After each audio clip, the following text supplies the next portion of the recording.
ಅನುದಿನ ಅನುಕ್ಷಣ ಮನೆಯಲ್ಲೂ ಕಲಿಯೋಣ, ಕಲಿಕೆಯ ಹೊಸ ಹಾದಿಯಲಿ ಜೊತೆಗೂಡಿ ಹೆಜ್ಜೆಯ ಹಾಕೋಣ, ಸಂತಸದಿ ಕಲಿಯೋಣ ನಮ್ಮ ಹೆಮ್ಮೆಯ ಈ ಕ್ಲಾಸಿನಲ್ಲಿ.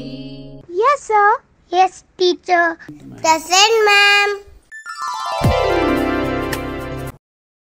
ಎಲ್ಲರಿಗೂ ನನ್ನ ನಮಸ್ಕಾರ. 6ನೇ ತರಗತಿ ಪ್ರಥಮ ಭಾಷೆ ಕನ್ನಡ, ಪಾಠ 2 ಗಂಧರ್ವ ಸೇನಾ. ಇದರ ಮುಂದುವರಿದ ಭಾಗಕ್ಕೆ ನಿಮಗೆಲ್ಲರಿಗೂ ಸ್ವಾಗತ. ಪ್ರೀತಿಯ ವಿದ್ಯಾರ್ಥಿಗಳೇ, ಇವತ್ತಿನ ತರಗತಿಯಲ್ಲಿ ನೀವು ಸಿರಿಗನ್ನಡ ಪುಸ್ತಕ ಹಾಗೂ ಬರೆದುಕೊಳ್ಳಲು ನೋಟ್ ಪುಸ್ತಕ, ಪೆನ್ನುಗಳನ್ನು ಇಟ್ಟುಕೊಂಡು ತರಗತಿಯ ಚಟುವಟಿಕೆಗಳಲ್ಲಿ ಭಾಗವಹಿಸುತ್ತಾ ತರಗತಿಯನ್ನು ವೀಕ್ಷಿಸಬೇಕು ಅಂತ ಹೇಳಿ ನಿಮ್ಮಲ್ಲಿ ಕೇಳ್ಕೊಳ್ತೇನೆ. ವಿದ್ಯಾರ್ಥಿಗಳೇ, ಹಾಗಾದರೆ ಇವತ್ತಿನ ಮೊದಲನೇ ಚಟುವಟಿಕೆ ಏನಿದೆ ಅಂತ ನೋಡೋಣವೇ? ಒಗಟುಗಳನ್ನು ಬಿಡಿಸಿ. ಬಿಳಿಯ ಕುದುರೆಗೆ ಹಸಿರು ಬಾಲ. ಗೊತ್ತಾಗ್ತಾ ಇದೆಯಾ ಮಕ್ಕಳೇ? ನೋಡಿ, ನಾನೊಂದು ಸೂಚನೆಯನ್ನು ಕೊಡ್ತಾ ಇದ್ದೇನೆ. ಯಾವುದು? ಸರಿಯಾಗಿ ಹೇಳ್ತಾ ಇದ್ದೀರಾ, ಮೂಲಂಗಿ. ಹಾಗೆ ಇನ್ನೊಂದು ಒಗಟನ್ನು ನೋಡಿ ಮಕ್ಕಳೇ, ಹಸಿರು ಗಿಡದಲ್ಲಿ ಮೊಸರು ಚೆಲ್ಲಿದೆ. ಇದಕ್ಕೆ ಉತ್ತರ ಗೊತ್ತಾಗ್ತಾ ಇದೆಯಾ? ಚಿತ್ರವನ್ನು ನೋಡಿ. ಸರಿಯಾಗಿ ಹೇಳ್ತಾ ಇದ್ದೀರಾ, ಮಲ್ಲಿಗೆ. ಹಾಗೆಯೇ ಇಲ್ಲಿ ಇನ್ನೊಂದಿಷ್ಟು ಒಗಟುಗಳನ್ನು ನೀಡಿದ್ದೇನೆ. ಇವುಗಳಿಗೆ ಉತ್ತರವನ್ನು ಹೇಳಲಿಕ್ಕೆ ನೀವು ಪ್ರಯತ್ನಿಸಬೇಕು. ನೋಡಿ, ಓದೋಣವೆ ಮಕ್ಕಳೇ, ಬನ್ನಿ. ಬರ್ತಾ ಏರ್ತಾನೆ, ಹೋಗ್ತಾ ಇಳಿತಾನೆ, ಯಾರು? ಸೂರ್ಯ. 5 ಮನೆಗೆ ಒಂದೇ ಅಂಗಳ. ಹೇಳ್ತೀರಾ? ಸರಿಯಾಗಿದೆ ನಿಮ್ಮ ಉತ್ತರ, ಹೇಳಿ. ಅಂಗೈ. ಮುಳ್ಳು ಗಿಡದಲ್ಲಿ ಬಂಗಾರದ ಮೊಟ್ಟೆ. ಸರಿಯಾಗಿದೆ ನಿಮ್ಮ ಉತ್ತರ, ನಿಂಬೆ ಹಣ್ಣು. ಮುಚ್ಚಿದರೆ 1, ಬಿಚ್ಚಿದರೆ 1000. ಹೇಳಿ. ಸರಿಯಾಗಿದೆ ಉತ್ತರ, ಪುಸ್ತಕ. ಹಾಗೆ ಇಲ್ಲಿ 2 ಒಗಟುಗಳನ್ನು ಕೊಟ್ಟಿದ್ದೇನೆ. ಈ ಚಟುವಟಿಕೆಯನ್ನು ನೀವು ಬರ್ಕೊಂಡು ಮನೆಯಲ್ಲಿ ಉತ್ತರವನ್ನು ಬರೀರಿ. ಬರ್ಕೊಳ್ಳಿ ಮಕ್ಕಳೇ. ಕೆಳಗಿನ ಒಗಟುಗಳನ್ನು ಬಿಡಿಸಿ. ಸಾಗರ ಪುತ್ರ ಸಾರಿಗೆ ಮಿತ್ರ. ಇನ್ನೊಂದು ಸತಿ ಹೇಳ್ತಾ ಇದ್ದಾನೆ, ಸಾಗರ ಪುತ್ರ ಸಾರಿಗೆ ಮಿತ್ರ. ಊರಿಗೆಲ್ಲ ಒಂದೇ ಕಂಬಳಿ. ಊರಿಗೆಲ್ಲ ಒಂದೇ ಕಂಬಳಿ. ಬರ್ಕೊಳ್ತಾ ಇದ್ದೀರಾ? ಇದನ್ನು ನಿಮ್ಮ ನೋಟ್ ಪುಸ್ತಕದಲ್ಲಿ ಬರ್ಕೊಂಡಿದ್ದೀರಲ್ವಾ? ಇದಕ್ಕೆ ಉತ್ತರವನ್ನು ಬರೀರಿ. ಹಾಗೆಯೇ ಇವತ್ತಿನ ತರಗತಿಯಲ್ಲಿ ಗಂಧರ್ವ ಸೇನಾ ಪಾಠದ ಪುನರ್ಮನನವನ್ನು ಮಾಡೋಣ ಮಕ್ಕಳೇ. ಸರಿಯಾದ ಉತ್ತರವನ್ನು ಆಯ್ಕೆ ಮಾಡಿ. ಚಿತ್ರವನ್ನು ನೋಡ್ತಾ ಇದ್ದೀರಾ ಮಕ್ಕಳೇ? ನೋಡಿ, ರಾಜನು ಡ್ಯಾಶ್ವನ್ನು ಅಲ್ಲಿಗೆ ಪರಿಸಮಾಪ್ತಿಗೊಳಿಸಿದ. ಇಲ್ಲಿ 3 ಉತ್ತರಗಳನ್ನು ಕೊಟ್ಟಿದ್ದೇನೆ. ಈ 3 ಉತ್ತರಗಳಲ್ಲಿ ಯಾವ ಉತ್ತರ ಅಲ್ಲಿ ಸರಿಯಾಗುತ್ತೆ ಅನ್ನೋದನ್ನು ನೀವು ಆಲೋಚಿಸಬೇಕು. ನೋಡ್ತಾ ಇದ್ದೀರಾ? ಯಾವ ಉತ್ತರ ಸರಿ ಇದೆ? ಒತ್ತು ದೀರ್ಘ ಎಲ್ಲ ನೋಡಿ ಹೇಳಬೇಕು. ನೋಡ್ತಾ ಇದ್ದೀರಾ? Very good. ನಿಮ್ಮ ಉತ್ತರ ಸರಿಯಾಗಿದೆಯಾ? ಒಡ್ಡೋಲಗ. ಸರಿ ಇದೆ ನಿಮ್ಮ ಉತ್ತರ. ರಾಜನು ಒಡ್ಡೋಲಗವನ್ನು ಅಲ್ಲಿಗೆ ಪರಿಸಮಾಪ್ತಿಗೊಳಿಸಿದ. ಮುಂದಿನ ಪ್ರಶ್ನೆಯನ್ನು ನೋಡೋಣ. ರಾಜನಿಗೆ ಗಂಧರ್ವ ಸೇನ ತೀರಿ ಹೋದ ವಿಷಯ ತಿಳಿಸಿದ್ದು ಡ್ಯಾಶ್. ಯಾರು ಮಕ್ಕಳೇ? ರಾಜನಿಗೆ ಗಂಧರ್ವ ಸೇನ ತೀರಿ ಹೋದ್ರು ಅಂತ ಹೇಳಿದ್ಯಾರು? ರಾಣಿ, ಮಂತ್ರಿ, ಮಡಿವಾಳ್ತಿ. ಯಾರು ಹೇಳಿದ್ದು? ರಾಜನಿಗೆ ಬಂದು ಯಾರು ಹೇಳಿದ್ರು? ಚಿತ್ರದಲ್ಲೇ ನೋಡ್ತಾ ಇದ್ದೀರಲ್ವಾ? ಸರಿಯಾಗಿದೆ ನಿಮ್ಮ ಉತ್ತರ, ಮಂತ್ರಿ. ಮುಂದಿನ ಪ್ರಶ್ನೆಯನ್ನು ನೋಡೋಣ. ಸೇವಕಿ ಡ್ಯಾಶ್ ಬುದ್ಧಿಯವಳು. ನೋಡಿ, ಇಲ್ಲಿ 3 ಆಯ್ಕೆಗಳಿದ್ದಾವೆ. ಯಾವುದನ್ನು ಆರಿಸ್ತೀರಾ? ಸರಿಯಾಗಿದೆ ನಿಮ್ಮ ಉತ್ತರ, ಚುರುಕು. ಸೇವಕಿ ಚುರುಕು ಬುದ್ಧಿಯವಳು ಅಲ್ವೇ? ಮುಂದಿನ ಪ್ರಶ್ನೆಯನ್ನು ನೋಡೋಣ. ಗಂಧರ್ವ ಸೇನ ಮಡಿವಾಳ್ತಿಯ ಪ್ರೀತಿಯ. ನೋಡಿ, ಈ ಉತ್ತರದಲ್ಲಿ ಯಾವುದನ್ನು ಆರಿಸ್ತೀರಾ? ಸರಿಯಾಗಿದೆ ನಿಮ್ಮ ಉತ್ತರ, ಗಂಧರ್ವ ಸೇನ ಮಡಿವಾಳ್ತಿಯ ಪ್ರೀತಿಯ ಕತ್ತೆ. ನೀವು ಈ ಪಾಠದಲ್ಲಿ ಹಲವಾರು ಕಠಿಣ ಪದಗಳ ಅರ್ಥವನ್ನು ತಿಳ್ಕೊಂಡಿದ್ದೀರಾ ಅಲ್ವೇ ಮಕ್ಕಳೇ? ಇಲ್ಲಿ ಒಂದು ಚಟುವಟಿಕೆಯನ್ನು ಕೊಟ್ಟಿದ್ದೇನೆ. ಈ ಚಟುವಟಿಕೆಯಲ್ಲಿ ಪದಗಳಿದ್ದಾವೆ ನೋಡಿ. ಈ ಪದಗಳನ್ನು ನೀವು ಹೊಂದಿಸಿ ಬರಿಬೇಕು. ಓದೋಣ್ವೆ? ಮಾರ್ನುಡಿ. ನೋಡಿ ಇಲ್ಲಿ 4 ಉತ್ತರಗಳಿದ್ದಾವೆ. ಯಾವ ಉತ್ತರ ಸರಿಯಾಗಿದೆ ಮಕ್ಕಳೇ? ನಿಮ್ಮ ಉತ್ತರ ಸರಿಯಾಗಿದೆ. ಮಾರ್ನುಡಿ ಅಂದರೆ ಪ್ರತಿಯಾಗಿ ಮಾತನಾಡು. ಕರೆಕ್ಟಾಗಿ ಹೇಳ್ತಾ ಇದ್ದೀರಾ. ನಿಟ್ಟುಸಿರು, ಇದಕ್ಕೆ ಯಾವ ಉತ್ತರ ಸರಿಯಾಗಿದೆ ಮಕ್ಕಳೇ? ಓದಿ. ವೆರಿ ಗುಡ್, ಸರಿಯಾಗಿ ಹೇಳ್ತಾ ಇದ್ದೀರಾ. ನಿಟ್ಟುಸಿರು ಅಂದರೆ ದೀರ್ಘವಾಗಿ ಬಿಡುವ ಉಸಿರು. ಪರಿಸಮಾಪ್ತಿ ಅಂದರೆ ಮುಕ್ತಾಯ. ಸರಿಯಾಗಿ ಹೇಳ್ತಾ ಇದ್ದೀರಾ ಮಕ್ಕಳೇ. ಗದ್ಗದ ಕಂಠ ಅಂದರೆ ನಿಂತು ನಿಂತು ಬರುವ ಮಾತು. ಹೀಗೆ ಈ ಪಾಠದಲ್ಲಿ ಹಲವಾರು ಕಠಿಣ ಪದಗಳ ಅರ್ಥವನ್ನು ನೀವು ತಿಳ್ಕೊಂಡಿದ್ದೀರಾ ಅಲ್ವೇ? ಹಾಗೆಯೇ ಪಾಠದ ಕೊನೆಯಲ್ಲಿರ್ತಕ್ಕಂತಹ ಕಠಿಣ ಪದಗಳ ಅರ್ಥವನ್ನು ಇನ್ನೊಮ್ಮೆ ಓದಿ ಪುನರ್ಮನನವನ್ನು ಮಾಡಿಕೊಳ್ಳಿ. ಮುಂದಿಂದು ಕೆಳಗಿನ ಪ್ರಶ್ನೆಗಳಿಗೆ ಒಂದು ವಾಕ್ಯದಲ್ಲಿ ಉತ್ತರಿಸಿ. ನೋಡಿ ಮಕ್ಕಳೇ, ಇಲ್ಲಿ 4 ಪ್ರಶ್ನೆಗಳಿದ್ದಾವೆ. ಈ ಪ್ರಶ್ನೆಗಳನ್ನು ಒಂದೊಂದಾಗಿ ಓದ್ತಾ ಆಮೇಲೆ ಇದಕ್ಕೆ ಉತ್ತರಗಳನ್ನು ನೋಡೋಣ. ಬನ್ನಿ ಮಕ್ಕಳೇ, ಪ್ರಶ್ನೆಗಳನ್ನು ಓದೋಣ್ವೆ? ಮಂತ್ರಿ ಅಳುತ್ತಾ ರಾಜನ ಬಳಿ ಬಂದು ಏನೆಂದು ಹೇಳಿದ? ಪಾಠವನ್ನು ನೀವು ಮತ್ತೊಮ್ಮೆ ಮನನ ಮಾಡಿಕೊಳ್ಬೇಕು. ರಾಜನು ಅಂತಃಪುರಕ್ಕೆ ಬಂದು ಹೇಗೆ ಅಳತೊಡಗಿದ? ರಾಣಿಯ ಸೇವಕಿ ಏನೆಂದು ಆಲೋಚನೆ ಮಾಡಿದಳು? ಇಡೀ ಅಂತಃಪುರ ಏಕೆ ಗೊಂದಲದಿಂದ ತುಂಬಿತ್ತು? ಈ ಎಲ್ಲ ಪ್ರಶ್ನೆಗಳಿಗೆ ನೀವು ಒಂದು ವಾಕ್ಯದಲ್ಲಿ ಉತ್ತರವನ್ನು ಹೇಳಬೇಕು. ಬನ್ನಿ ಮಕ್ಕಳೇ, ಹಾಗಾದರೆ ಇವುಗಳಿಗೆ ಉತ್ತರವನ್ನು ನೋಡೋಣ. ನೋಡಿ, ಮೊದಲನೇ ಪ್ರಶ್ನೆ, ಮಂತ್ರಿ ಅಳುತ್ತಾ ರಾಜನ ಬಳಿ ಬಂದು ಏನೆಂದು ಹೇಳಿದ? ಚಿತ್ರವನ್ನು ಗಮನಿಸ್ತಾ ಇದ್ದೀರಾ?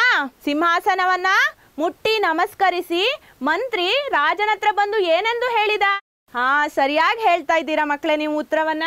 ಮಂತ್ರಿಯು ಅಳುತ್ತಾ ರಾಜನ ಬಳಿ ಬಂದು ಗಂಧರ್ವ ಸೇನರು ತೀರಿಕೊಂಡರು ಎಂದು ಹೇಳಿದ ಅಲ್ವೇ? ಮುಂದಿನ ಪ್ರಶ್ನೆಯನ್ನು ಗಮನಿಸಿ ಮಕ್ಕಳೇ. ರಾಜನು ಅಂತಃಪುರಕ್ಕೆ ಬಂದು ಹೇಗೆ ಅಳತೊಡಗಿದ? ಚಿತ್ರವನ್ನು ನೋಡ್ತಾ ಇದ್ದೀರಾ? ನೋಡಿ, ಉತ್ತರವನ್ನು ಮಾಡೋಣವೇ?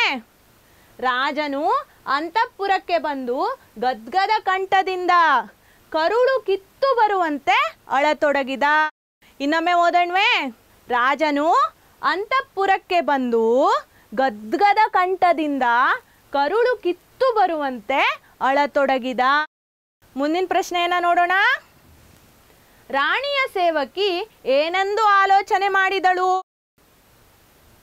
ಚುರುಕು ಬುದ್ಧಿಯ ಸೇವಕಿ ಅವಳು. ಏನಂತ ಆಲೋಚನೆ ಮಾಡಿದ್ಲು? ರಾಣಿಯ ಸೇವಕಿಯು ನಮ್ಮ ಮಹಾರಾಜರಿಗೂ ಗಂಧರ್ವ ಸೇನರಿಗೂ ಏನು ಸಂಬಂಧ ಎಂದು ಆಲೋಚನೆ ಮಾಡಿದಳು ಅಲ್ವೇ? ನೋಡಿ, ಮುಂದಿನ ಪ್ರಶ್ನೆ. ಇಡೀ ಅಂತಃಪುರ ಏಕೆ ಗೊಂದಲದಿಂದ ತುಂಬಿತು? ಯಾಕೆ ಗೊಂದಲದಿಂದ ತುಂಬಿತು ಇಡೀ ಅಂತಃಪುರ? ನೋಡಿ, ರಾಜನ ದುಃಖ ನಮ್ಮ ದುಃಖ ಎಂದು ಇಡೀ ಅಂತಃಪುರ ಗೊಂದಲದಿಂದ ತುಂಬಿತು ಅಲ್ವೇ? ರಾಜನೇ ಅಳ್ತಾ ಇದ್ದಾರಲ್ಲ ಅಂತ ಏನಾಯ್ತೋ ಏನೋ ಅಂತ ಇಡೀ ಅಂತಃಪುರ ಕೂಡ ಗೊಂದಲದಿಂದ ತುಂಬಿತು. ಮುಂದಿನ ಪ್ರಶ್ನೆಯನ್ನು ನೋಡೋಣ ಮಕ್ಕಳೇ. ಕೆಳಗಿನ ಪ್ರಶ್ನೆಗಳಿಗೆ 2-3 ವಾಕ್ಯದಲ್ಲಿ ಉತ್ತರಿಸಿ. ಇವು ದೀರ್ಘ ಉತ್ತರವನ್ನು ಬಯಸುವಂತಹ ಪ್ರಶ್ನೆಗಳು. ನೋಡಿ, ರಾಜನ ಮಂತ್ರಿಯು ರಾಜನಿಗೆ ಏನೆಂದು ಮಾರ್ನುಡಿದ? ಹಾಗೇನೆ ಇನ್ನೊಂದು ಪ್ರಶ್ನೆ, ಗಂಧರ್ವ ಸೇನ ಯಾರೆಂದು ತಿಳಿಯಲು ಮಂತ್ರಿ ಮಾಡಿದ ಪ್ರಯತ್ನಗಳೇನು? ಈ ಪ್ರಶ್ನೆಗಳಿಗೆ ಒಂದೊಂದಾಗಿ ಉತ್ತರವನ್ನು ನೋಡೋಣ. ಬನ್ನಿ ಮಕ್ಕಳೇ. ಮೊದಲನೇ ಪ್ರಶ್ನೆ, ರಾಜನ ಮಂತ್ರಿಯು ರಾಜನಿಗೆ ಏನೆಂದು ಮಾರ್ನುಡಿದ? ಗೊಂದಲದಿಂದ ಬಂದಂತ ರಾಜ ಮಂತ್ರಿಗಳನ್ನು ಕರೆಸಿ ಏನಂತ ಕೇಳ್ದ? ಮಂತ್ರಿಗಳೇ, ಗಂಧರ್ವ ಸೇನ ಯಾರು ಅಂತ ಹೇಳಿ ಕೇಳ್ದ. ಆಗ ಮಂತ್ರಿಗಳು ಏನು ಹೇಳಿದ್ರು? ಮಹಾರಾಜರೇ, ದಯವಿಟ್ಟು ಕ್ಷಮಿಸಿ, ನನಗೂ ಗೊತ್ತಿಲ್ಲ. ನಮ್ಮ ಪಡೆಯ ಮುಖ್ಯಸ್ಥನು ಗಂಧರ್ವ ಸೇನರು ತೀರಿಕೊಂಡರೆಂದು ಗಂಟಲು ಹರಿಯುವಂತೆ ಅಳುತ್ತಿದ್ದುದನ್ನು ಕಂಡು ನಾನು ಅತ್ತೆ ಅಂತ ಹೇಳಿ ಮಾರ್ನುಡಿದ. ಇದಕ್ಕೆ ಉತ್ತರವನ್ನು ನೋಡೋಣವೇ? ರಾಜನ ಮಂತ್ರಿಯು ರಾಜನಿಗೆ ಏನೆಂದು ಮಾರ್ನುಡಿದ? ಮಂತ್ರಿಯು ಗಂಧರ್ವಸೇನರ ಪರಿಚಯ ನನಗಿಲ್ಲ. ನಮ್ಮ ಪಡೆಯ ಮುಖ್ಯಸ್ಥನು ಗಂಧರ್ವಸೇನರು ತೀರಿಕೊಂಡರೆಂದು ಗಂಟಲು ಹರಿಯುವಂತೆ ಅಳುತ್ತಿದ್ದುದನ್ನು ಕಂಡು ನಾನೂ ಅತ್ತೆ ಎಂದು ಮಾರ್ನುಡಿದ. ಮುಂದಿನ ಪ್ರಶ್ನೆಯನ್ನು ನೋಡೋಣವೇ? ಗಂಧರ್ವಸೇನ ಯಾರು ಎಂದು ತಿಳಿಯಲು ಮಂತ್ರಿ ಮಾಡಿದ ಪ್ರಯತ್ನಗಳೇನು? ಮಂತ್ರಿಯು ರಾಜನ ಆಜ್ಞೆಯಂತೆ ಗಂಧರ್ವಸೇನರ ಮಾಹಿತಿ ತಿಳಿಯಲು ಮೊದಲು ಪಡೆಯ ಮುಖ್ಯಸ್ಥನನ್ನು ಭೇಟಿ ಮಾಡಿದ. ಅವನು ಗಂಧರ್ವಸೇನರ ಪರಿಚಯ ತನಗಿಲ್ಲ, ನನ್ನ ಹೆಂಡತಿ ಅಳುತ್ತಿರುವುದನ್ನು ನೋಡಿ ಅತ್ತಿದ್ದಾಗಿ ಹೇಳಿದ. ನಂತರ ಮಂತ್ರಿಯು ಪಡೆಯ ಮುಖ್ಯಸ್ಥನ ಹೆಂಡತಿ ಬಳಿ ವಿಚಾರಿಸಿದ. ಅವಳು ಮಡಿವಾಳತಿ ಅತ್ತಿದ್ದಕ್ಕಾಗಿ ಅತ್ತೆನೆಂದಳು. ಕಾರಣ ಮಂತ್ರಿಯು ಮಡಿವಾಳತಿ ಮನೆಗೆ ಹೋಗಿ ವಿಚಾರಿಸಿದ. ಗಂಧರ್ವಸೇನ ಮಡಿವಾಳತಿಯ ಪ್ರೀತಿಯ ಕತ್ತೆ ಎಂದು ರಾಜನಿಗೆ ನಿಜಾಂಶ ತಿಳಿಸಿದ. ಮಕ್ಕಳೇ, ಈ ರೀತಿಯಲ್ಲಿ ದೀರ್ಘ ಉತ್ತರವನ್ನು ಬಯಸುವ ಪ್ರಶ್ನೆಗಳಿಗೆ ನೀವು ನಿಧಾನವಾಗಿ ಯೋಚಿಸಿ ಉತ್ತರವನ್ನು ನೀಡಬೇಕು. ಸಂದರ್ಭ ಸಹಿತ ವಿವರಿಸಿ. ಮಡಿವಾಳ್ತಿ ಗಂಧರ್ವಸೇನ ಸತ್ತನೆಂದು ಬಾಯಿ ಬಡಿದುಕೊಂಡು ಒಂದೇ ಸಮನೆ ಅಳುತ್ತಿದ್ದಳು. ಯಾವ ಸಂದರ್ಭದಲ್ಲಿ ಈ ಮಾತನ್ನು ನೀವು ಪಾಠದಲ್ಲಿ ನೋಡಿದ್ದೀರಾ? ನೋಡ್ತಾ ಇದ್ದೀರಾ? ಯಾರು ಮಕ್ಕಳೇ ಈ ಮಾತನ್ನು ಹೇಳಿದ್ದು? ನಿಮ್ಮ ಉತ್ತರ ಸರಿಯಾಗಿದೆ. ಮಡಿವಾಳ್ತಿ ಗಂಧರ್ವಸೇನ ಸತ್ತನೆಂದು ಬಾಯಿ ಬಡಿದುಕೊಂಡು ಒಂದೇ ಸಮನೆ ಅಳುತ್ತಿದ್ದಳು. ಈ ಸಂದರ್ಭವನ್ನು ವಿವರಿಸೋಣ ಮಕ್ಕಳೇ. ಈ ವಾಕ್ಯವನ್ನು ಪಠ್ಯಪುಸ್ತಕ ರಚನಾ ಸಮಿತಿ ರಚಿಸಿದ ಗಂಧರ್ವಸೇನಾ ಪಾಠದಿಂದ ಆರಿಸಲಾಗಿದೆ. ಈ ಮಾತನ್ನು ಪಡೆಯ ಮುಖ್ಯಸ್ಥನ ಹೆಂಡತಿ ಮಂತ್ರಿಗೆ ಹೇಳಿದಳು. ಮಂತ್ರಿಯು ಗಂಧರ್ವಸೇನ ಯಾರು ಎಂದು ಕೇಳಲು ಈ ಮಾತನ್ನು ಹೇಳಿದಳು. ನೋಡ್ತಾ ಇದ್ದೀರಾ ಮಕ್ಕಳೇ? ಮುಂದಿನ ಸಂದರ್ಭ ಸಹಿತ ವಿವರಿಸಿಗೆ ಹೋಗೋಣ. ನನ್ನ ಹೊಟ್ಟೆ ಮೇಲೆ ಕಲ್ಲು ಹಾಕ್ಬಿಟ್ಟ. ಯಾರು ಈ ಮಾತನ್ನು ಹೇಳಿದ್ದು? ಯಾವ ಸಂದರ್ಭದಲ್ಲಿ ಹೇಳಿದ್ದು? ಚಿತ್ರವನ್ನು ನೋಡಿ ಮಕ್ಕಳೇ. ನೋಡ್ತಾ ಇದ್ದೀರಾ? ಸರಿಯಾಗಿದೆ ನಿಮ್ಮ ಉತ್ತರ. ನನ್ನ ಹೊಟ್ಟೆ ಮೇಲೆ ಕಲ್ಲು ಹಾಕ್ಬಿಟ್ಟ. ಈ ವಾಕ್ಯವನ್ನು ಪಠ್ಯಪುಸ್ತಕ ರಚನಾ ಸಮಿತಿ ರಚಿಸಿದ ಗಂಧರ್ವಸೇನಾ ಪಾಠದಿಂದ ಆರಿಸಲಾಗಿದೆ. ಈ ಮಾತನ್ನು ಮಡಿವಾಳತಿಯು ಮಂತ್ರಿಗೆ ಹೇಳಿದಳು. ಮಂತ್ರಿಯು ಗಂಧರ್ವಸೇನ ಯಾರು ಎಂದು ಕೇಳಲು ಈ ಮಾತನ್ನು ಹೇಳಿದಳು. ನೋಡಿದ್ರಲ್ಲ ಮಕ್ಕಳೇ? ಹೀಗೆ ಈ ಪಾಠದಲ್ಲಿ ನೀವು ಹಲವಾರು ಅಂಶಗಳನ್ನು ತಿಳ್ಕೊಂಡಿದ್ದೀರಾ. ಹಾಗೆಯೇ ಈ ಪಾಠದಲ್ಲಿ ಪದಪುಂಜ, ನುಡಿಗಟ್ಟು ಹಾಗೂ ನಾಣ್ಣುಡಿಗಳ ಬಗ್ಗೆ ಕೂಡ ಕಲಿತಿದ್ದೀರಾ ಅಲ್ವೇ? ಹಾಗಾದರೆ ಪದಪುಂಜ ಅಂದರೆ ಏನು? ಪದಗಳ ಗುಂಪು. ಪದಪುಂಜ ಅಂದರೆ ಪದಗಳ ಗುಂಪು, ಪದಗಳ ಸಮೂಹ. ಹಾಗೆಯೇ ನುಡಿಗಟ್ಟು ಅಂತಂದರೆ ವಿಶೇಷ ಅರ್ಥವುಳ್ಳ ಪದಪುಂಜ ಅಥವಾ ಪಡೆನುಡಿ. ನಾಣ್ಣುಡಿ ಅಂದರೆ ಏನು? ನಾಣ್ಣುಡಿ ಅಂತಂದರೆ ಜನಸಾಮಾನ್ಯರಲ್ಲಿ ಬಳಕೆಯಲ್ಲಿರುವ ಮಾತು. ಗಾದೆ ಅಂತಲೂ ಹೇಳ್ಬೋದು, ಹಾಗೆಯೇ ಲೋಕೋಕ್ತಿ ಅಂತ ಕೂಡ ಇದನ್ನು ಗುರುತಿಸ್ತಾರೆ. ಹಾಗೆಯೇ ಪದಗಳನ್ನು ನೀಡಿದ್ದೇನೆ. ಈ ಪದಗಳಿಂದ ನೀವು ಪದಪುಂಜವನ್ನು ರಚನೆ ಮಾಡಬೇಕು. ವೀರ ಅನ್ನುವಂಥ ಪದದ ಸುತ್ತಲೂ ಇರುವಂತಹ ಪದಗಳನ್ನು ಬಳಸ್ಕೊಂಡು ನೀವು ಪದಪುಂಜವನ್ನು ರಚಿಸಬೇಕು. ಮಾಡೋಣವೇ ಮಕ್ಕಳೇ? ಪದಪುಂಜವನ್ನು ಮಾಡೋಣವೇ ಮಕ್ಕಳೇ? ವೀರ ಪುತ್ರ, ವೀರಪುತ್ರ. ವೀರ ಬಾಲಕ ಹೇಳಿ. ಹಾಂ, ಸರಿಯಾಗಿದೆ. ವೀರ ಬಾಲಕ. ವೀರ ಸೇನಾನಿ, ಹಾಗೆಯೇ ವೀರ ಪುರುಷ, ಹಾಗೆಯೇ ವೀರ ಸಿಂಹ. ಈಗ ಇಲ್ಲೊಂದು ಚಟುವಟಿಕೆ ಇದೆ ನೋಡಿ ಮಕ್ಕಳೇ. ವಿಜಯ ಅನ್ನುವಂಥ ಪದದ ಸುತ್ತಲೂ ಇರುವಂತಹ ಪದಗಳನ್ನು ಸೇರಿಸಿಕೊಂಡು ನೀವು ಪದಪುಂಜವನ್ನು ರಚಿಸಬೇಕು. ಮಕ್ಕಳೇ, ನಿಮ್ಮ ನೋಟ್ ಪುಸ್ತಕದಲ್ಲಿ ಈ ಪದಗಳನ್ನು ಬರ್ಕೊಳ್ಳಿ.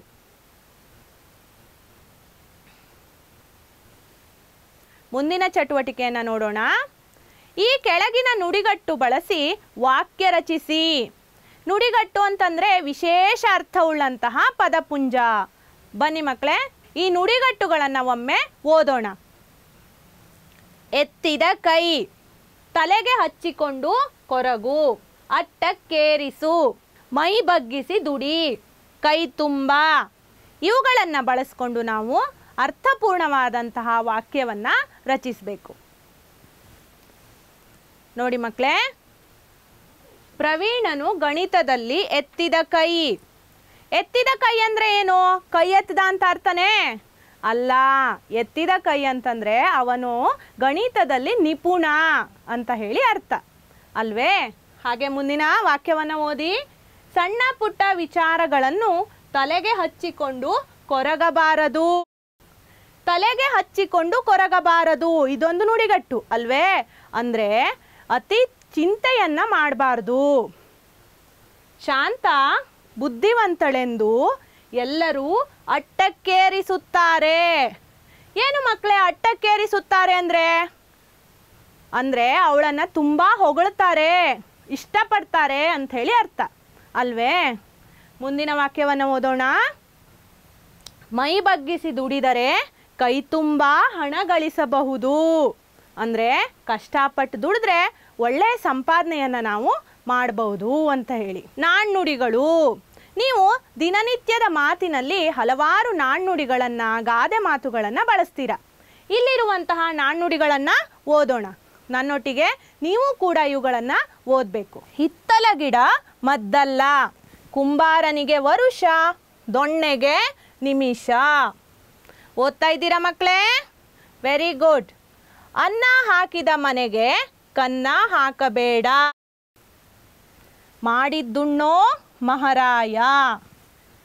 ಹೀಗೆ ಇಂಥ ಹಲವಾರು ನಾಣ್ಣುಡಿಗಳನ್ನು ನಾವು ಮಾತನಾಡುವಾಗ, ನಮ್ಮ ಹಿರಿಯರು ಮಾತನಾಡುವಾಗ ಸಂದರ್ಭಕ್ಕನುಗುಣವಾಗಿ ಬಳಸ್ತಾ ಇರ್ತಾರೆ. ಅವುಗಳನ್ನು ನೀವು ಸಂಗ್ರಹಿಸುವಂತಹ ಒಂದು ಹವ್ಯಾಸವನ್ನು ರೂಢಿಸ್ಕೊಳ್ಬೇಕು. ಮಕ್ಕಳೇ, ಮುಂದಿನ ಚಟುವಟಿಕೆಯನ್ನು ಗಮನಿಸಿ. ಇಲ್ಲಿ ನಾಣ್ಣುಡಿಗಳನ್ನು ಕೊಟ್ಟಿದ್ದೇನೆ. ಇವುಗಳನ್ನು ಪೂರ್ಣಗೊಳಿಸಲು ಪ್ರಯತ್ನಿಸ್ತೀರಾ? ಸಜ್ಜನರ ಸಂಘ ಹೇಳಿ, ಇವನ್ನು ಪೂರ್ಣಗೊಳಿಸಿ ಮಕ್ಕಳೇ. ಸಜ್ಜನರ ಸಂಘ ಸರಿಯಾಗಿದೆ ನಿಮ್ಮ ಉತ್ತರ.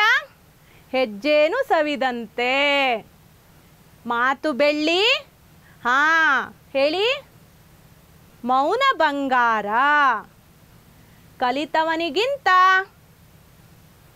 ನುರಿತವನೇ ಮೇಲು. ಮಕ್ಕಳೇ, ನೀವು ಹೀಗೆ ಪದಪುಂಜ, ನುಡಿಗಟ್ಟು ಹಾಗೂ ನಾಣ್ಣುಡಿಗಳ ಬಗ್ಗೆ ಹಲವಾರು ಅಂಶಗಳನ್ನು ಈ ಪಾಠದಲ್ಲಿ ತಿಳ್ಕೊಂಡಿದ್ದೀರಾ. ಇವುಗಳನ್ನು ನಿಮ್ಮ ಮುಂದಿನ ದಿನಗಳಲ್ಲಿ ಹೆಚ್ಚೆಚ್ಚು ಅಭ್ಯಾಸವನ್ನು ಮಾಡಲಿದ್ದೀರಾ. ಹಾಗಾದರೆ ಮುಂದಿನ ಚಟುವಟಿಕೆಯನ್ನು ನೋಡೋಣ. ಕೆಳಗಿನ ಚಿತ್ರಗಳನ್ನು ಗಮನಿಸಿ. ಚಿತ್ರವನ್ನು ನೋಡಿ. ಏನಿದು? ಹೂವು ಅಲ್ವೇ? ಎಷ್ಟು ಹೂವಿದೆ? ಒಂದೇ ಹೂವಿದೆ. ಇಲ್ಲಿ ನೋಡಿ ಮಕ್ಕಳೇ, ಇದು ಹೂವೇ, ಆದರೆ ಇಲ್ಲಿ ಹೂವುಗಳಿವೆ ಅಲ್ವೇ? ಇದು ಹೂವು, ಇವು ಹೂವುಗಳು. ಹಾಗೆ ಮುಂದಿನ ಚಿತ್ರವನ್ನು ನೋಡಿ. ಪಕ್ಷಿ, ಪಕ್ಷಿಗಳು. ಏಕ ಅಂದರೆ ಒಂದು. ಒಂದು ಅನ್ನೋದನ್ನು ಸೂಚಿಸುವ ಪದಗಳನ್ನು ನಾವು ಏಕವಚನ ಅಂತೇಳಿ ಹೇಳ್ತೇವೆ. ಹಾಗೆಯೇ ಒಂದಕ್ಕಿಂತ ಹೆಚ್ಚು ಅಂದರೆ ಬಹು, ಬಹಳ ಅನ್ನೋದನ್ನು ಸೂಚಿಸುವ ಪದಗಳನ್ನು ನಾವು ಬಹುವಚನ ಅಂಥೇಳಿ ಹೇಳ್ತೇವೆ. ವಚನಗಳು. ಒಂದು ಎಂಬುದನ್ನು ಸೂಚಿಸುವ ಪದಗಳು ಏಕವಚನ. ಹಾಗೆಯೇ ಒಂದಕ್ಕಿಂತ ಹೆಚ್ಚು ಎಂಬುದನ್ನು ಸೂಚಿಸುವ ಪದಗಳೆಲ್ಲ ಬಹುವಚನ. ನೋಡಿ ಮಕ್ಕಳೇ, ಇಲ್ಲಿ ಏಕವಚನದಲ್ಲಿ ಒಂದಿಷ್ಟು ಪದಗಳನ್ನು ಕೊಟ್ಟಿದ್ದೇನೆ. ಹಾಗೆಯೇ ಅವುಗಳನ್ನು ಬಹುವಚನಕ್ಕೆ ನಾವು ಮಾಡೋಣ. ಆನೆ, ಒಂದೇ ಇದ್ದಾಗ ಆನೆ. ಆನೆಗಳ ಗುಂಪಿದ್ದಾಗ ಅಥವಾ ಎರಡು ಆನೆಗಳಿದ್ದಾಗ ನಾವು ಹೇಗೆ ಹೇಳ್ತೇವೆ? ಆನೆಗಳು. ನಾನು, ನಾವು. ಮಗು, ಮಕ್ಕಳು. ಕಣ್ಣು, ಕಣ್ಣುಗಳು ಅಲ್ವೇ? ಹಾಗೆಯೇ ವಚನಗಳಲ್ಲಿ ಎರಡು ವಿಧ, ಏಕವಚನ, ಬಹುವಚನ. ಮಕ್ಕಳೇ, ನಾವು ಏಕವಚನದಿಂದ ಬಹುವಚನಕ್ಕೆ ಪದಗಳನ್ನು ಬದಲಾಯಿಸುವಾಗ ಪ್ರಕೃತಿಗೆ ಗಳು, ಅರು, ಅಂದಿರು ಅನ್ನುವಂತಹ ಪ್ರತ್ಯಯಗಳನ್ನು ಸೇರಿಸಿ ಬಹುವಚನವನ್ನು ಮಾಡ್ತೇವೆ. ಮನೆ ಅನ್ನುವಂತಹ ಪದಕ್ಕೆ ಗಳು ಅನ್ನುವಂತಹ ಪ್ರತ್ಯಯವನ್ನು ಸೇರಿಸಿ ಮನೆಗಳು ಅಂಥೇಳಿ ಬಹುವಚನವನ್ನು ಮಾಡ್ತೇವೆ. ನೋಡಿ, ಇಲ್ಲಿ ಗೆಳತಿ ಅನ್ನೋದು ಏಕವಚನ. ಇದಕ್ಕೂ ಗಳು ಹಾಕಿಬಿಟ್ಟು ಗೆಳತಿಗಳು ಅಂತ ಮಾಡೋಕ್ಕಾಗುತ್ತೇ? ಇಲ್ಲ. ಗೆಳತಿ, ಗೆಳತಿಯರು, ಅರು ಇದೆ ಅಲ್ವೇ? ಗೆಳತಿಗೆ ಅರು ಸೇರಿಸಿ ನಾವು ಏನು ಮಾಡ್ತೀವಿ? ಗೆಳತಿಯರು ಅಂತ ಬಹುವಚನವನ್ನು ಮಾಡ್ತೀವಿ. ಹಾಗೆ ಅಣ್ಣ, ಅಣ್ಣಂದಿರು, ಅಂದಿರು ಅನ್ನುವಂತಹ ಪ್ರತ್ಯಯವನ್ನು ಸೇರಿಸಿ ಬಹುವಚನವನ್ನು ಮಾಡಿದ್ದೇವೆ.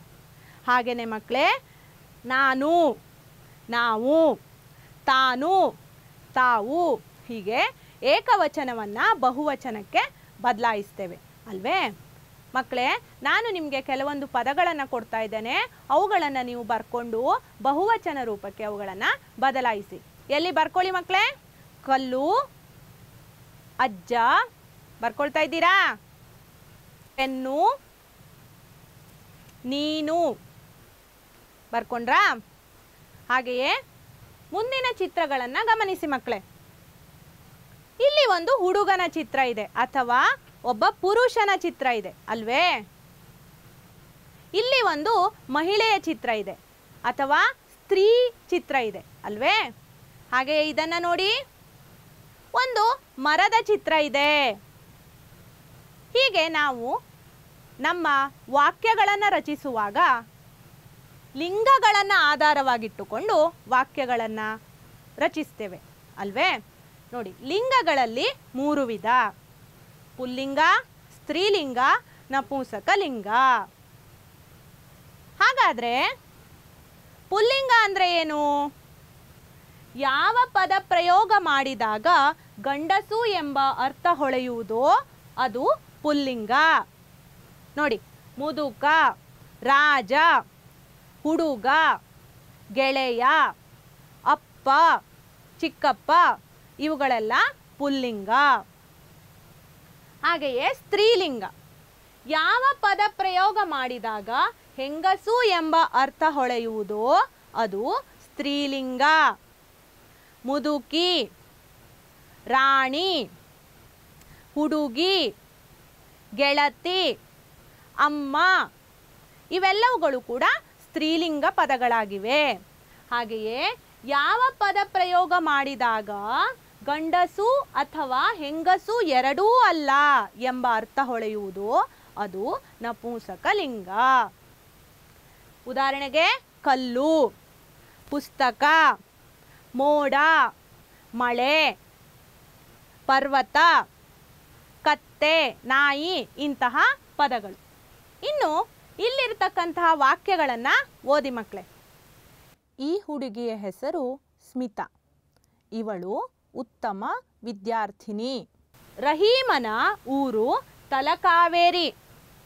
ಇವನು ವೃತ್ತಿಯಲ್ಲಿ ಶಿಕ್ಷಕ. ದಪ್ಪ ಅಕ್ಷರದಲ್ಲಿರುವಂತಹ ಪದಗಳನ್ನು ಗಮನಿಸ್ತಿದ್ದೀರಾ? ಇವುಗಳೆಲ್ಲವುಗಳು ಕೂಡ ಹೆಸರನ್ನು ಸೂಚಿಸುತ್ತದೆ. ಹಾಗಾದರೆ ಹೆಸರನ್ನು ಸೂಚಿಸುವ ಪದಗಳನ್ನು ನಾವು ನಾಮಪದಗಳು ಅಂಥೇಳಿ ಹೇಳ್ತೀವಿ. ನಾಮ ಅಂತಂದರೆ ಹೆಸರು. ಹೆಸರನ್ನು ಸೂಚಿಸುವ ಪದಗಳನ್ನು ನಾವು ನಾಮಪದಗಳು ಅಂಥೇಳಿ ಹೇಳ್ತೀವಿ. ಈ ನಾಮಪದಗಳಲ್ಲಿ 3 ವಿಧ. ಯಾವುದು ಅದು? ರೂಢನಾಮ, ಅಂಕಿತನಾಮ, ಅನ್ವರ್ಥನಾಮ. ರೂಢನಾಮ ಅಂದರೆ ಏನು? ರೂಢಿಯಿಂದ ಬಂದ ಸಾಮಾನ್ಯ ವಾಚಕಗಳು ರೂಢನಾಮ. ಉದಾಹರಣೆಗೆ ಹೆಂಗಸು, ನದಿ, ಶಾಲೆ, ಪರ್ವತ, ಬೆಟ್ಟ ಇಂಥವುಗಳೆಲ್ಲ ರೂಢನಾಮ ಪದಗಳು. ಹಾಗೆಯೇ ಅಂಕಿತನಾಮ ಅಂದರೆ ವ್ಯವಹಾರದ ಉಪಯೋಗಕ್ಕಾಗಿ ಇಟ್ಟುಕೊಂಡ ಹೆಸರುಗಳೆಲ್ಲ ಅಂಕಿತನಾಮಗಳು. ಈಗ ಪರ್ವತ ಅಂತ ಹೇಳ್ತೀವಿ, ಹಲವಾರು ಪರ್ವತಗಳಿರ್ತವೆ. ಯಾವ ಪರ್ವತ? ಅದಕ್ಕೊಂದು ಹೆಸರು ಬೇಡವೇ? ಹಾಗೆ ನಾವು ಒಂದೊಂದು ಪರ್ವತಕ್ಕೆ ಒಂದೊಂದು ಹೆಸರಿಡ್ತೀವಿ, ಒಂದೊಂದು ಮನುಷ್ಯರಿಗೆ ಒಂದೊಂದು ಹೆಸರಿಟ್ಟಿರ್ತೀವಲ್ವಾ? ಅವುಗಳೆಲ್ಲವುಗಳು ಕೂಡ ಅಂಕಿತನಾಮಗಳು. ಉದಾಹರಣೆಗೆ ಬೆಂಗಳೂರು. ಊರು ಅನ್ನೋದು ರೂಢನಾಮ ಆದರೆ ಬೆಂಗಳೂರು ಅನ್ನೋದು ಅಂಕಿತ ನಾಮ. ಕಾವೇರಿ, ರೂಪ ಇವೆಲ್ಲ ಅಂಕಿತ ನಾಮಗಳು. ಹಾಗೆಯೇ ಅನ್ವರ್ಥನಾಮ, ಅರ್ಥಕ್ಕೆ ಅನುಗುಣವಾಗಿ ಇಟ್ಟುಕೊಂಡ ಹೆಸರುಗಳೆಲ್ಲ ಅನ್ವರ್ಥನಾಮ. ಉದಾಹರಣೆಗೆ ವ್ಯಾಪಾರಿ, ಸನ್ಯಾಸಿ, ಶಿಕ್ಷಕಿ, ಯೋಗಿ ಇವುಗಳೆಲ್ಲ ಕೂಡ ಅನ್ವರ್ಥನಾಮಗಳು. ಮಕ್ಕಳೇ, ಇವುಗಳನ್ನು ಆಧಾರವಾಗಿಟ್ಟುಕೊಂಡು ನಾವೀಗ ಒಂದು ಚಟುವಟಿಕೆಯನ್ನು ಮಾಡೋಣ. ಕೆಳಗಿನ ಪದಗಳನ್ನು ರೂಢನಾಮ, ಅಂಕಿತನಾಮ, ಅನ್ವರ್ಥನಾಮಗಳಾಗಿ ವಿಂಗಡಿಸಿ. ನೋಡಿ, ಇಲ್ಲಿ ಪದಗಳನ್ನು ಕೊಟ್ಟಿದ್ದೇನೆ ಅಲ್ವಾ? ಈ ಪದಗಳನ್ನು ನೀವು ರೂಢನಾಮ, ಅಂಕಿತನಾಮ, ಅನ್ವರ್ಥನಾಮಗಳಾಗಿ ವಿಂಗಡಿಸಿ ಬರಿಬೇಕು. ಓದಿ ಒಮ್ಮೆ. ರಾಧೆ, ಪರ್ವತ, ಕುರುಡ, ಕಾವೇರಿ, ಊರು, ಪಂಡಿತ, ರವಿ, ಮನೆ. ಓದಿದ್ರಾ? ಬರೆಯೋಣ ಮಕ್ಕಳೇ. ರಾಧೆ, ನಿಮ್ಮ ಉತ್ತರ ಸರಿಯಾಗಿದೆ, ಇದು ಅಂಕಿತ ನಾಮ. ಪರ್ವತ ಸರಿಯಾಗಿದೆ, ಇದು ರೂಢನಾಮ. ಕುರುಡ ಸರಿಯಾಗಿದೆ, ಇದು ಅನ್ವರ್ಥನಾಮ. ಕಾವೇರಿ ನದಿಗೆ ಇಟ್ಟಂತ ಹೆಸರು ಅಲ್ವೇ ಮಕ್ಕಳೇ? ಹಾಗಾಗಿ ಇದು ಅಂಕಿತ ನಾಮ. ಊರು ರೂಢನಾಮ. ಪಂಡಿತ ಸರಿಯಾಗಿ ಹೇಳ್ತಾ ಇದ್ದೀರಾ, ಇದು ಅನ್ವರ್ಥನಾಮ.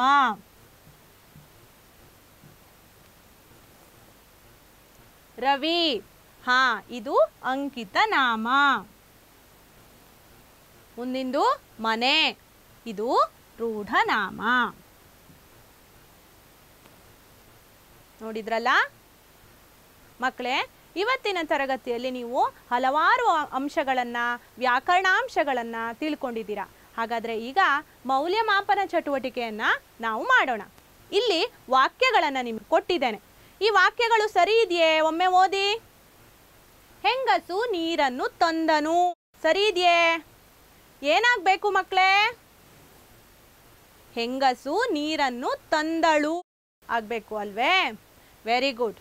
ಹಾಗೇನೆ ನೋಡಿ, ಮುಂದಿನ ವಾಕ್ಯವನ್ನು ಓದಿ. ಅರಸನು ರಾಜ್ಯ ಆಳಿದಳು. ಸರಿ ಇದೆಯಾ ಮಕ್ಕಳೇ? ಏನಾಗಬೇಕು? ಅರಸನು ರಾಜ್ಯ ಆಳಿದನು. ಸರಿಯಾಗಿ ಉತ್ತರವನ್ನು ಹೇಳ್ತಾ ಇದ್ದೀರಾ. Very good. ಮುಂದಿನ ವಾಕ್ಯವನ್ನು ನೋಡಿ. ಗಾಳಿಗೆ ಎಲೆಗಳು ಹಾರಿದಳು.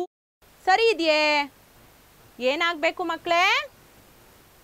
ಗಾಳಿಗೆ ಎಲೆಗಳು ಹಾರಿದವು. ಹೀಗೆ ನಾವು ವ್ಯಾಕರಣಾಂಶಗಳನ್ನು ನೆನಪಿನಲ್ಲಿ ಇಟ್ಟುಕೊಂಡು ಅರ್ಥಪೂರ್ಣವಾದ ವಾಕ್ಯಗಳನ್ನು ರಚಿಸಬೇಕು. ಮಕ್ಕಳೇ, ನಿಮಗೆ ಈಗ ಒಂದು ಮನೆಗೆಲಸವನ್ನು ಕೊಡ್ತಾ ಇದ್ದೇನೆ. ಇವುಗಳನ್ನು ನೀವು ಪೂರ್ಣಗೊಳಿಸಿ. ಹಿರಿಯರು ನಿನ್ನೊಂದಿಗೆ ಮಾತನಾಡುವಾಗ ಬಳಸುವ ನುಡಿಗಟ್ಟುಗಳನ್ನು ಹಾಗೂ ನಾಣ್ಣುಡಿಗಳನ್ನು ಪಟ್ಟಿ ಮಾಡು. ಬರ್ಕೊಳ್ತಾ ಇದ್ದೀರಾ? Very good. ಹಾಗೆಯೇ ಈ ಚಿತ್ರವನ್ನು ನೋಡಿ ಅರ್ಥಪೂರ್ಣವಾದ ವಾಕ್ಯಗಳನ್ನು ರಚಿಸಿ. ಚಿತ್ರವನ್ನು ನೋಡಿ ಮಕ್ಕಳೇ. ಇದರ ಕುರಿತು ಅರ್ಥಪೂರ್ಣವಾದಂತಹ ವಾಕ್ಯಗಳನ್ನು ನೀವು ರಚನೆ ಮಾಡಿ. ಎಲ್ಲರಿಗೂ ಧನ್ಯವಾದಗಳು. ನಮಸ್ಕಾರ. ರಮ್ಯಾ, ಸಹಶಿಕ್ಷಕಿ, ಸರ್ಕಾರಿ ಹಿರಿಯ ಪ್ರಾಥಮಿಕ ಶಾಲೆ, ಬೆಳ್ತೂರು ಕಾಲೋನಿ, ಬೆಂಗಳೂರು ದಕ್ಷಿಣ ವಲಯ 4. ಅನುದಿನ